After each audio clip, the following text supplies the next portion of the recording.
Welcome back to the 260. Have you ever experienced that little voice in your head that just tells you you're not good enough, this isn't for you, you're a fraud, you're not doing well? Well, let me tell you, a lot of people experienced it. It is rarely talked about, but this is imposter syndrome. And today on this episode, Taylor and I are going to break down what imposter syndrome really is and how you can recognize it and deal with it. So buckle up, because we're going to shut that voice down.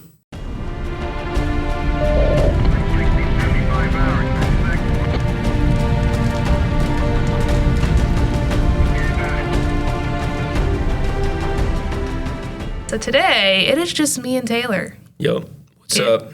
You're taking the reins here. Yeah, I know, right? Unless you want me to take an active role and investigating myself. No, you can't investigate I can sit in this chair, and then I can go sit in that chair and talking to that mic, and then I'll run over here and talking to this mic. Oh, yeah, it'll be different for sure. That'd be entertaining with video. That would be very entertaining. You have to, put on a wig or, something. Why do I have to put on a wig? Okay.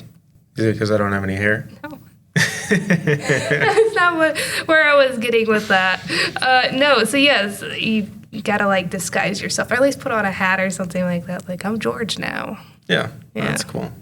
Yeah. So right now we're going to get into the subject of imposter syndrome.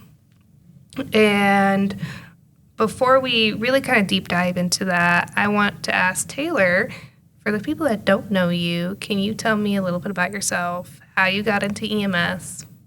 Well, hello. I am from Fort Wayne. I've been in EMS since 2014. And let's see, the bulk of my experience is in 911, although I have some additional experience in MIH or MIC, whatever you want to call it, but mobile integrated health, mobile integrated care. And now I'm in a newer role for me, which is a clinical / kind of educational role. This role is quite a bit different for me. I've never had such I don't know if clerical is the right word, administrative role, kind of. I've never had a position like this, so it's definitely stretching me in a lot of ways that I think is good for me, but it's different. Yeah, it's very different, but I do love it. I like coming into work. Oh, good. So, you were sitting down making up podcast topics. One of the ones that we came up with was imposter syndrome. And I want to know, what is your investment in talking about the specific topic? What makes it important for you?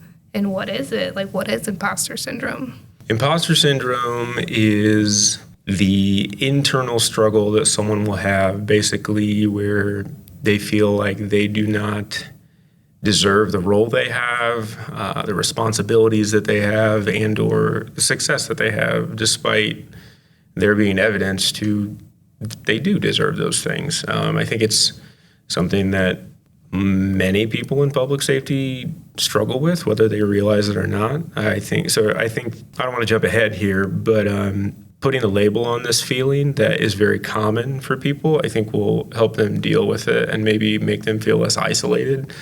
It's something that I've struggled with ever since I entered public safety, and for a long time I thought that something was wrong with me, or that I just wasn't, I don't know, I was trying to fool everyone, I wanted to talk about it specifically because I think it lowered my self-esteem for a long time, and it still does, honestly, but the more cognizant I am of it, the easier it is to manage those anxieties that come along with it. And I think that if someone else can help identify this feeling in themselves, then maybe they too will be able to help ease some of those anxieties that come along with it.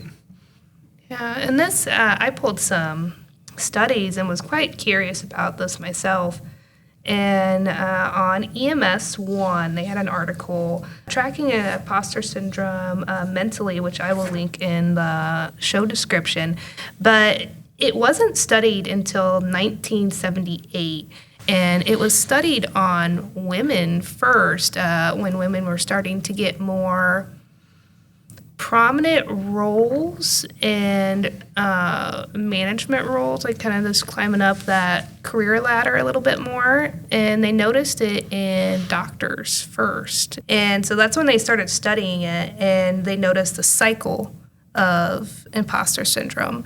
What that cycle entails is you start a task, and then you go into feeling like, okay, I got this task, go into optimistic, and then you either procrastinate that task, or you over-prepare for that task. And then from that, either if you procrastinated it, you feel like it was just dumb luck that you got that success, right? Or if you over-prepared, it's because you worked really hard for it. And then you go into the next phase of feeling like a little bit of joy that you got that goal done and you got that success, but then you start feeling like a fraud again, and then the whole cycle just starts over again, and there's like a small portion of you feeling some relief, but then it goes away. So I thought that was interesting, just kind of like reading this article about imposter syndrome and how that really works. Why do you think specifically in EMS it is so common in EMS? That's a good question. So if you notice too, what you were saying is very generic and broad. And so if you're listening to this before I answer your question, like imposter syndrome is not isolated to public safety. It can occur to anyone. The definition is kind of vague because it can apply to so many people in so many different circumstances. So why do I think it's prominent in EMS specifically? I would go with, there's high stakes. It's a very stressful environment. It's filled with, I think a lot of people would term it like alpha personalities, hard chargers, like I'm going to go in there, I'm going to train, I'm going to get the task done. And often that is what is called for. But when you're in that environment, it leaves no room for doubt. And we're all human, and humans are not perfect. And so we're occasionally going to, is that the right call? Or I know I've trained on this 1,000 times, but was that the correct thing that I was supposed to do? And so when you're surrounded by all these seemingly confident people, whether they are or not, it makes you self-conscious about yourself. Because you're like, well, I don't feel like that. I mean, look at how they're operating and carrying themselves. I don't feel like that. So something must be wrong with me. And then it kind of creates that cycle that you were referring to. Spoiler alert, I do think whether you're seemingly confident or not, I think pretty much everyone feels this to some degree, unless you're just like Captain America or something, which would be so cool. I like what you said, that it's not just isolated to EMS, it's everywhere. In the International Journal of Behavioral Science, they discovered that 70% of people have imposter syndrome. So that's well over half of the population. And I theorize that 30% that's not included, they either had like a very short episode of it, or they just kind of was like, okay, well, this isn't my jam. I'm going to go to the next thing.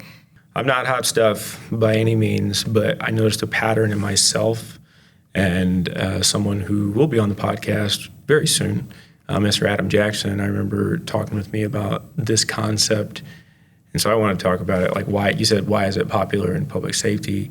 Well, often in public safety, I don't think intentionally, but we attribute our success to the outcome of a call or the outcome of a circumstance when that circumstance was doomed before they even called 911. Example, I remember very vividly, I had a pretty rough trauma call where I feel like I was throwing everything, everything including the kitchen sink at this individual, and I felt very isolated, very alone, and it didn't go well at all. And I remember he told me, he's like, Taylor, all of those things could have happened inside of the trauma OR, and like nothing would have changed there. So why are you attributing your value to the outcome of that call? If you're just to extrapolate that and stretch it across the board to all of our calls, well, I'm going to attach my worth to the outcome of these calls, and a large number of them are going to have a bad outcome. And so that must mean that I did bad. that must mean that this isn't meant for me. That must mean that I didn't train hard enough. That must mean that I made a wrong choice, when in reality, that's probably not the case. And so I wanted to make sure I hit on that, because I think that is not a circumstance that's isolated to me. And I'm pretty sure it's across the board with a lot of EMTs and paramedics and people in public safety. Yeah, I know that's happened to me where, again, you had those runs where your patient was just really doomed from the beginning, and you feel like a failure, because ultimately our job is, like Barry Van Kant said, we're responsible for airway, breathing, circulation, transport. And when one of those 4 things doesn't work out, or multiple of those 4 things don't work out, we feel like we failed our job, which is what we're supposed to be very good at, is those 4 things. Yeah, and then you'll compare it to maybe a peer's run that was very similar and the outcome was different. It's like, well, see, they were able to eke out a really good outcome, so maybe I'm not cut out for this. I think that the commonality is you're tying yourself to an outcome that is outside your control, and you're comparing yourself to others, and those are just things that you can't do. So I wanted to ask, what does it feel like for you when you're on a run and you're noticing these feelings? Like, what does it feel like in real time? Depends on what you're doing, but a common one would be, let's say, that high acuity, low frequency call, that critical PEDS call, or that call that falls between the lines of your standing orders, or when you're listening to that lung sound in a patient, you're like, well, that's not wheezing, that's not rales, that's not rhonchi, it's not a pleural rub, but it's not normal. What's going on here? And it kind of shakes your foundation. And so it makes you think, oh, well, I must have missed something. And so I guess in real time, it is doubt. You're doubting yourself, you're doubting your assessment, you're doubting your skills, you're doubting, everything. Maybe I shouldn't be here right now. Maybe I'm not the one who should be taking care of this patient. When in reality, you are, and you're doing a good job. It's just, things are not black and white. We operate in the gray. I believe Barry also said something like that. He said some very cool, slick line. In the gray. Yeah, learning to swim in the gray, which was slick, which is difficult to do. It's very difficult. You go through a tremendous effort of learning all these things that can go wrong with people and what to do about those things. But then inevitably, you will come across the cracks between those things. And that is definitely where imposter syndrome hits to me. It was like, oh, well, a competent paramedic, they know what to do about this. And I think, that's just not true. It's not true. And all of this is like going through your head as you're kind of taking care of a patient. How do you manage that? Like, for me personally, I feel like I have to physically push it to the side. Like, when I start having those thoughts of, oh, you're a fraud, you shouldn't be doing this, stuff like that, I have to put up a barrier or just throw it to the side. Yeah. Even before, I think you talked off air about mentally, you said you pick it up and throw it away. Yeah, I mentally pick it up and just throw it away. Like you just said, but you can't see it in a video. Yeah, she literally tosses it over her shoulder. I think little mental games like that are very impactful. I think it sets a tone for deciding to succeed. And by success, I don't mean the outcome of this call. I mean, I am responding to this call within my scope, and I'm going to aggressively handle it within that scope to the best of my ability, regardless of what happens. You kind of got to, for lack of a better term, put your big kid pants on. I have to choose what I'm doing, regardless of how I feel, because I may be scared. There's the analogy of the duck who looks cool and calm above the water, but then if you look under the water, his feet are going freaking nuts. They're paddling all over the place, going 1,000,000 miles a minute. That's okay. You're allowed to be scared, and you're allowed to even have doubt. That's okay. That's normal. You're a human, but you can't let those things decide how you operate. You have to choose what to do. You choose when you do what. It doesn't work. You don't operate off of fear. Train the mental game here that, Just because I am scared does not mean that I am less than. It doesn't mean that I'm not supposed to be here. It doesn't mean I don't deserve a spot here. It doesn't mean that I don't deserve that patch or that raise or whatever it means for you listening. It just means that, okay, I'm acknowledging that, but I'm still here to do a job, and I'm going to do it, and I'm going to do a really good job at it.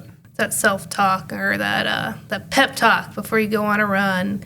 Another thing, we've talked on this podcast before, I like playing mental games with myself because I realize that I'm a giant jerk to myself all the time.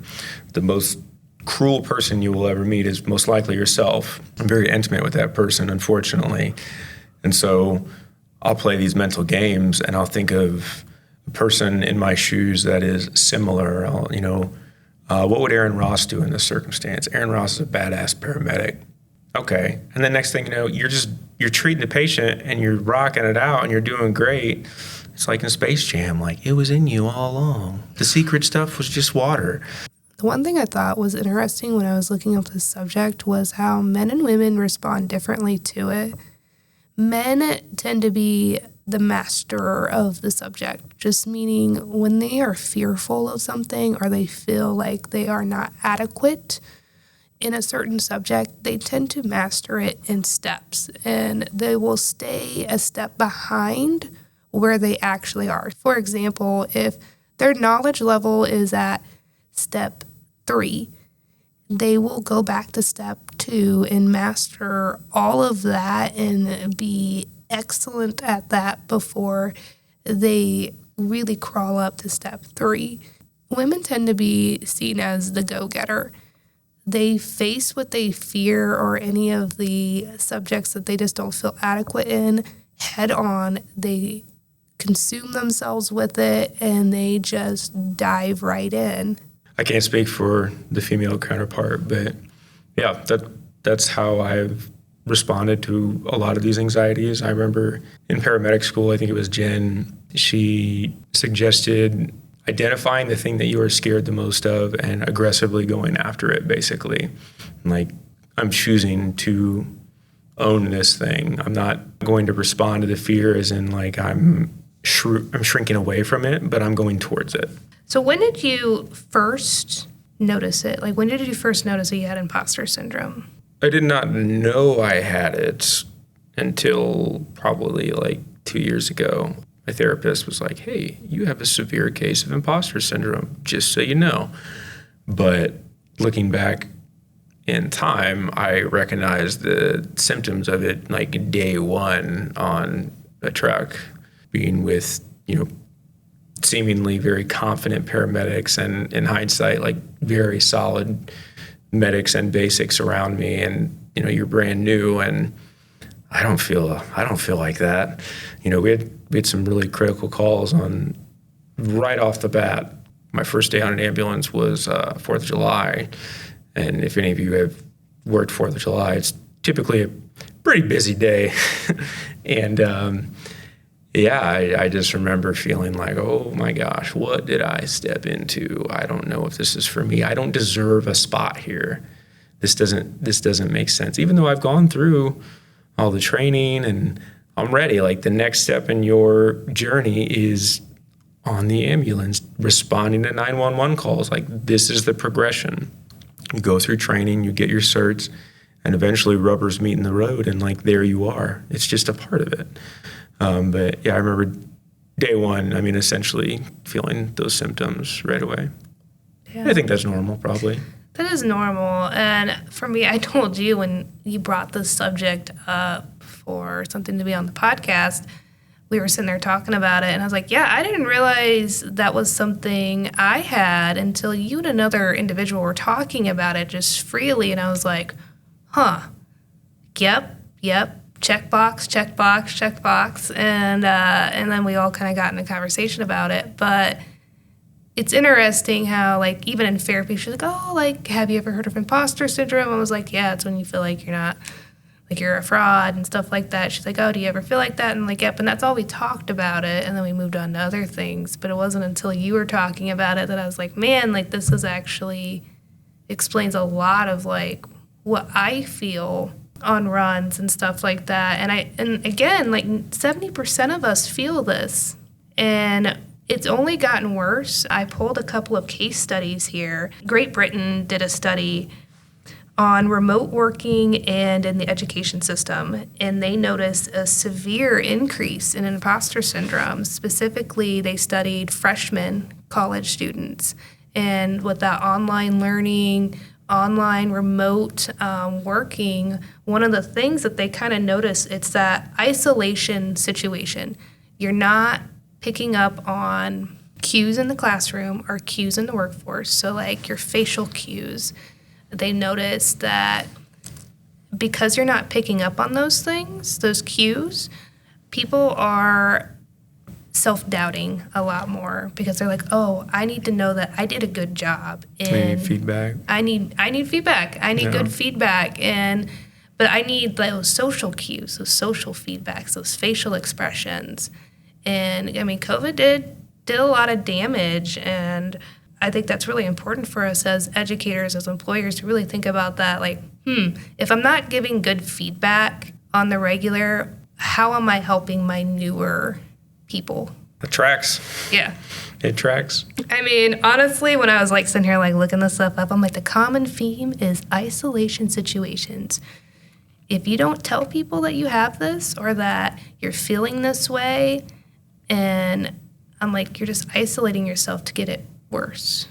Yeah, which leads us to like, what do you do with this information? Like, okay, great, you know you have imposter syndrome. Like, what do you do about that? Well, it's actually pretty powerful knowing you, like putting a label to an anxiety or this ambiguous negative feeling that you feel persistently is very impactful. And I think it leads to less isolation because as you chew on that feeling and you chew on acknowledging that feeling, you realize that a lot of people feel this way. And I think there's camaraderie there. You know, this group of people that I felt isolated from, I'm not actually isolated from. We actually have a lot more in common than we thought we did. Or I was playing a game with myself where I told myself that I didn't deserve to sit at that table with them when I do. They feel the same way as I do, and we might all we might respond to that differently. You know, some people, they respond to it by boisterous confidence, whether it's real or not, and sometimes that helps literally. Like, you know, those mental games. I don't know what your mental games are, but I think we all play them, and sometimes they help. And so, I don't know. I think putting a label on it leads to less isolation because it helps you identify others as well. And, you know, it's hard to isolate yourself when you see yourself in other people. And again, like you said, that kind of leads to that question of what do we do with this information and how can we better manage it? So, you know, if you're out there and you're listening, like, this really sounds like me, and I guess I'm not as alone as I thought, what are some things you can do? Well, I mean, you don't have to go to your partner or everyone in your workforce and be like, I have imposter syndrome, guys. Just be honest with yourself or your partner or your crew. Like, build that network, build those peers that are like, hey, I can come to you and be like, this is what I was really feeling on that big run that we had. I need feedback. Did I really do as bad as I thought I did, or is it just my self-doubt? I would be a little cautious with that too, because don't rely on other people entirely to like be your scaffolding when it comes to the way you feel with these anxieties. You know, it's okay to need reassurance, but you have to do some legwork yourself, and like you have to acknowledge that maybe you don't have the best self-esteem right now, and it's not other people's responsibility to rectify that. That's your responsibility. And so, you know, I think it's completely appropriate to say, hey, you know, did I mess up that airway? It just seemed so messy. Like, you know, I was going through all the steps that I should have been doing, and what did you see? You mind telling me what you think? I think that's completely appropriate, but to constantly be looking at other people to kind of be your scaffolding, just be careful with that. It requires some legwork for you to acknowledge that you have this issue, and then you have to take those steps. You have to face those fears. You have to acknowledge those things, and you still have to decide to face them, basically. And like what you said, you have to do the legwork, because sometimes, and I notice, like, for me, like, I kind of go in spurts with it. It depends on what's going on in my life. But, like, there has been times where, you know, when I was a brand new medic, like, I felt it. And then I was like, oh, like, I didn't feel it for a long while there. And then something new comes along. I get a new position, get a new role, like, new circumstances happen. And then it comes on again. And I have to, like, do the work myself of, no, like, I am a good medic. I am a good person. I am good at what I do. And I have to give myself some grace sometimes when it is something of, I'm changing roles, I'm learning something new, right? I might have not mastered this yet because it's new information, but I will. Yeah, like you said, you mentioned these new roles. A lot of the times these are in a relatively new position, although it doesn't have to be. It could be one you're in for years, but acknowledge that maybe you're just being stretched and you're learning new things that you're less confident in. You know, maybe try shifting your perspective a little bit. I'm put in a circumstance to do things that I've not done before. And so if I were to have a peer in my circumstance, would I be this hard on them? Absolutely not. I would not. I would give them grace. I'd give them advice when they needed it or if they needed it. Or maybe I would just support them silently. Maybe that's what they needed, just to see that they were there. You know, the lens that we put on ourselves is often so much more intense than we would put on anyone. And so acknowledge that. I think that's what I mean by that. That's what we mean by legwork. You know, it does require intentional effort. Yes. And so that kind of goes into, you know, build a good support system. Like, know those people that you can go and talk to, and that will give you, like, good, honest feedback, right? Recognizing and remembering your strengths. I am good at X, Y, and Z. I do good at this. I don't purposely try to botch runs, you know, like, I don't purposely, you know, try to do things to be negligent, right? You know, remembering your strengths. Change the way that you talk to yourself is the biggest thing. That's what helped me. That's a good one. For me personally, like, it's a self-talk thing. Like, a good example is when I went in for my last interview. I went to the bathroom and came out and looked in the mirror. I'm like, Kaitlin, you deserve this position. Blah, blah, blah, blah, blah. And, like, self-talked to myself, then went in, did my interview, and, well, guess what? Now I'm here. And then continue to educate yourself. If it scares you, if you don't know anything about it, or if it's something you notice when you're at the table with your crewmates and you're avoiding that conversation or putting input in that conversation because you don't know anything about it, educate yourself. Always be curious. Be a 2-year-old. Why? Why does that happen? Yeah. And then accept perfection isn't realistic, but it might not be that patient survived. It might be that you did the best you could with the information and the time you had.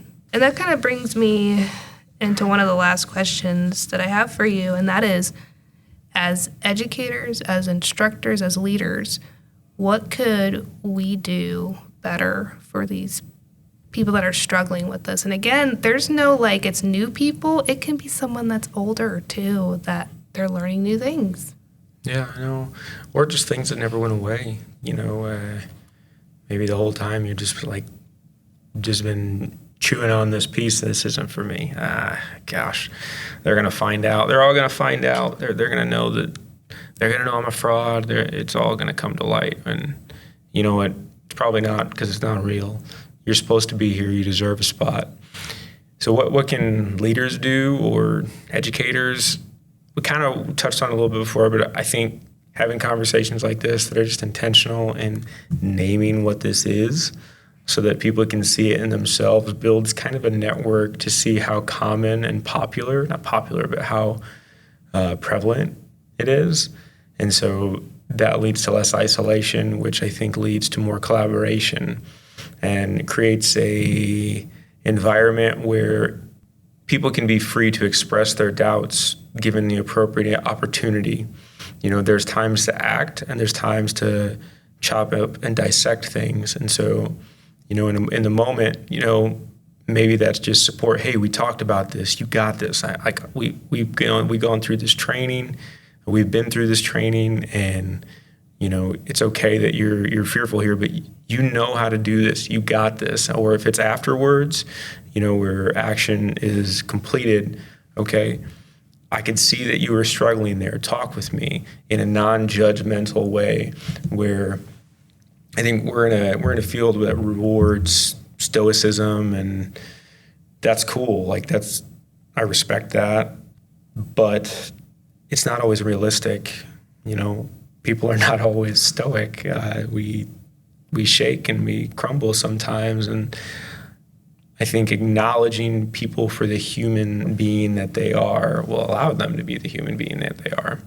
It's just recognizing it. I can think of, I've had a couple of students where I've recognized an imposter syndrome with, and you don't have to sit there and say, hey, you have imposter syndrome. But what I do is I share my failures with them. I share my feelings with them. And that tends to really go a long way, because when you see someone that you look up to sharing how they have had self-doubts, how they have messed up, it makes it more realistic and brings your standards to a more realistic level of, oh, I don't have to be a master paragon medic out there to be a good medic, right? I'm still a baby medic. I'm still learning. But just share your experiences. And if you have felt like this, know that holds a lot of weight. Holds a lot of weight for those people. It does. I think we all hold certain clinicians on a pedestal, and I'm not a mind reader, but I would put money that if you were to take a view inside their head, they're probably not as confident as maybe you think they might be. And I'm going to ask you this. We ask everyone this. It's now your turn to answer this question. If you could have a book recommendation or a podcast recommendation. I do like podcasts. Off the top of my head, I would say MedicMindSet with Ginger Locke is a great educational podcast. I also really like the podcast Ologies. It's with Allie Ward. She has a different specialist on in some sort of seemingly random, I'm sure it's not entirely random, or maybe it is, I don't know, but just a specialist in a different scientific subject every episode. And it's very entertaining. Like, for example, she'll have one on where, okay, we have a cardiac interventionist on, and just goes deep into, the anatomy and physiology of the heart and the different aspects of that person's job and how difficult that job can be and how intricate the work is. And then the next episode will be on groundhogs. I know. And just how, or not maybe, actually, I'm sure there is one on groundhogs. I haven't listened to it, but there's one on rats, which is super interesting. Rats are they have this whole life that I had no idea how intricate the lives of these rodents could be. There's a bunch of very educational and entertaining episodes. So those would be the two that I would recommend. I was actually listening to Ologies. I was listening to the thyroid one before I came down here to film this. That's a good one. I was reading charts and listening to that podcast. Yeah, I recommend it too, just for anyone, because maybe every episode won't be your jam, but if you scroll through the list of episodes, there's a good chance that one or two or three is probably going to stand out to you, ooh, I'd like to learn more about that, or yeah, check it out. Yeah, and she gives nice facts and nuggets of information along the way. Do you have any book recommendations? Well, I'm currently reading a book that was recommended to me, and so far so good, but it was by Ginger Locke. She recommended the Thanks for the Feedback book. It just basically talks about how to accept feedback better. Over the years, I realized that that's one of my weaknesses. Sometimes I get very defensive and put up walls, and you can't grow if you do that continually. Especially if you ask people for feedback, you need to truly listen and not just hear them, but listen to what they're saying and that book has helped me quite a bit so far. What advice would you give anyone out there that's experiencing this? If the things that we're saying resonate with you in some way, shape, or form, and you feel like, ooh, that's kind of hitting a button on me, I feel that way, just know that it's okay. You're not dumb, you're not stupid. You do deserve that position that you worked hard for, and you do deserve that success that you worked hard for. Amidst those anxieties, respond positively. Do things that are good for you. Try to sleep, try to eat well, try to drink water, try to move your body. Those simple things will shift your mindset tremendously sometimes, especially when it comes to your relationship with yourself, when it comes to those anxieties that are always nagging and never really seem to go away. Respond with training. Okay, I'm anxious about this scenario. I'm going to train on it. I'm gonna respond positively, and I'm not gonna let it dictate what I do. I'm gonna tell myself what I'm gonna do about that. You got this. Taylor, thank you. You're welcome. For sharing this very important information. And as always, leave it better than you found it.